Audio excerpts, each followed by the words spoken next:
Veteran political strategist Alex Castellanos has said pollsters are overlooking a huge shift in Republican voter registration, which could tip the scale toward Trump in the final days of the campaign. Donald Trump and Kamala Harris are locked in what polls indicate is a razor-thin margin, and some are predicting the presidential election could unravel as one of the closest in U.S. history. Harris is set to appear in Pittsburgh on election eve along with pop star Katy Perry as Trump barnstorms through North Carolina, Pittsburgh, and Grand Rapids, Michigan. On Sunday, Melania and Barron Trump were spotted jetting to Mar-a-Lago, where the MAGA crew was expected to watch the election results pour in. Meanwhile, Castellanos, who worked on campaigns for Mitt Romney and George W. Bush, told Fox News that he believes pollsters are missing a key piece of evidence. "I think the pollsters are getting this wrong. They are all missing something because they're giving us the same poll over and over again," he said. "What I think they are missing is a massive shift in voter registration underneath all of this. 31 states have voter registration by party. 30 of them in the past 4 years have seen movement towards Republicans. Yet we are getting these surveys that are off base. I'm not going to call it a wave, but I think there's a wavelet out there of Republican enthusiasm in registration." The prediction came as Trump finished off a marathon swing state tour with a rally in Georgia after appearing at events in Pennsylvania and North Carolina. He started all 3 Sunday rallies with the same question: "Are you better off now than you were 4 years ago? Kamala broke it, and I'll fix it very quickly." Appearing an hour and a half late to the event in Macon, Georgia, he adorned himself in a black and gold MAGA cap. He told the packed crowd the United States is now an occupied country. "This is thousands of people all over our towns and cities." Trump referenced the case of Miami's Zoe Rodriguez Ramirez, who was murdered in the state last week. The suspect was in the country illegally, according to Trump. He also backed Robert F. Kennedy Jr., who dropped his own bid to be president to support Trump, to work on women's health and pesticides. "With your vote on Tuesday, I will end inflation. I will stop the invasion of criminals coming into our country," he told the crowd. "We're at the 5-yard line, maybe even the 1-yard line. This is really all you need to know. Kamala broke it, and I'll fix it." More than 75 million Americans have voted early in an unprecedented and exhausting campaign where the candidates are separated by razor-thin margins in the states that will decide the election. A stunning Iowa poll by famed pollster Ann Selzer showed the Democrat leading in the deep red state sparked a sudden shift in momentum as Trump and Harris frantically rallied across the swing states. On Sunday morning, a New York Times poll had Harris leading in 5 of the 7 battlegrounds, with ties in Michigan and Pennsylvania, the state expected to decide who will take the keys to the White House. But the results were in the margin of error, and pollsters have said the race is a coin flip that will be decided by a few thousand votes. The Selzer results out of Iowa were the most shocking. The state has been solidly red for years, backing Donald Trump in 2016 and 2020 by almost 10 percentage points.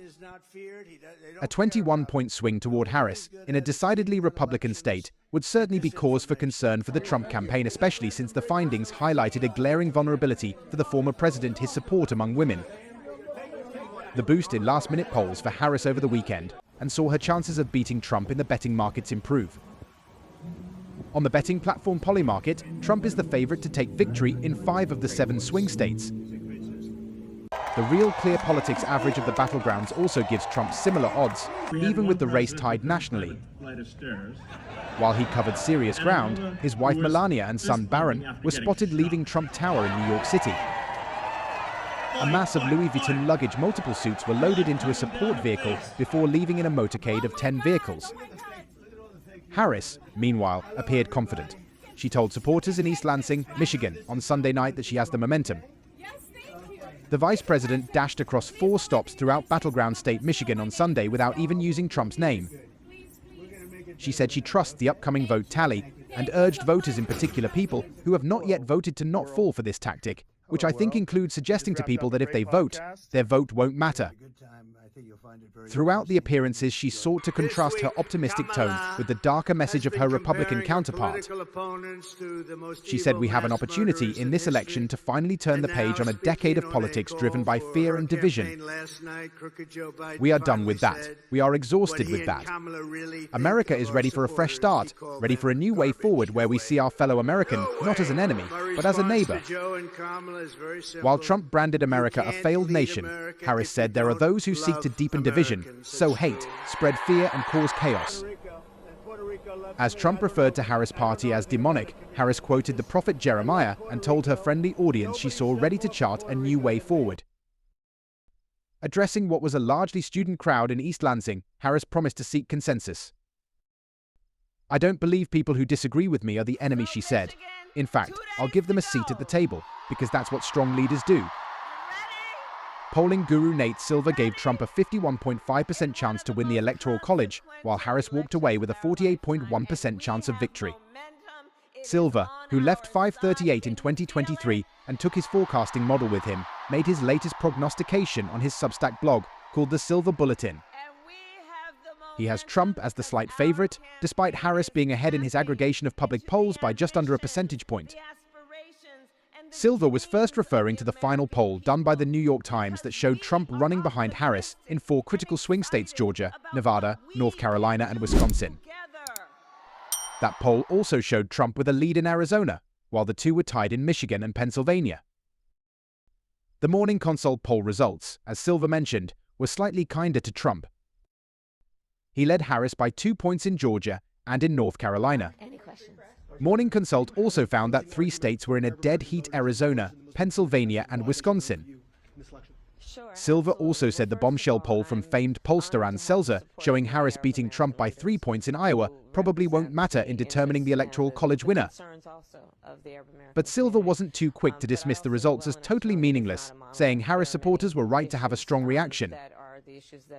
"I think Harris voters are reasonable in rejoicing over the Selzer survey. At the very least, it clinches the case that there will be plenty of numbers from high-quality pollsters in the final batch of polls that support a Harris victory, along with roughly as many that imply a Trump win," he continued. "If Trump had momentum in October, it has now petered out in November, and we will very likely go into Tuesday night with the race being truly a toss-up, not leaning or tilting toward Trump." Polling JL.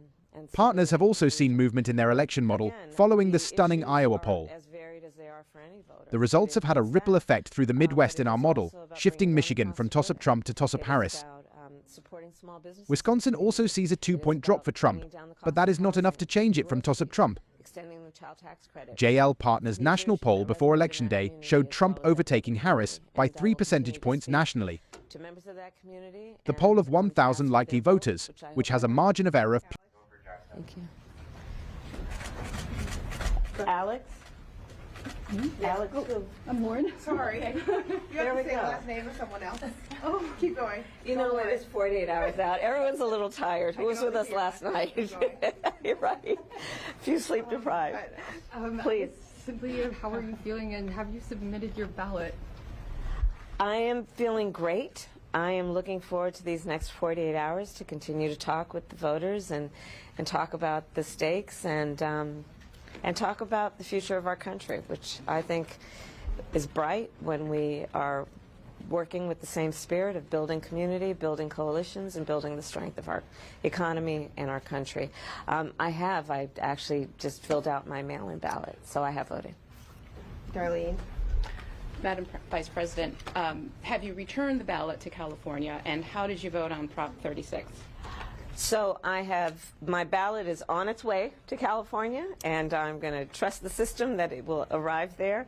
And I am not going to talk about the vote on that because, honestly, it's the Sunday before the election, and I don't intend to create an endorsement one way or another around it. But I did vote. Nandita. Thank you. Madam Vice President, Donald Trump prematurely claimed victory in 2020. Just his comments in the past few days seem to suggest, that he's thinking about it. How will you and your campaign respond if he does the same thing again? So here we are on the Sunday before the election, and I would ask, in particular, people who have not yet voted, to not fall for his tactic, which I think includes suggesting to people that if they vote, their vote won't matter. Suggesting to people that somehow the integrity of our voting system is not intact so that they don't vote. And again, I think that it is a tactic. It is meant to distract from the fact that we have and support free and fair elections in our country. We did in 2020. He lost. And the systems that are in place for this election in 2024 have integrity. They are good systems, and the vote of the people will determine the outcome of this election, and everyone must know that their vote is their power to determine the outcome of the election, and their vote will count. It does matter. Thank you. Okay.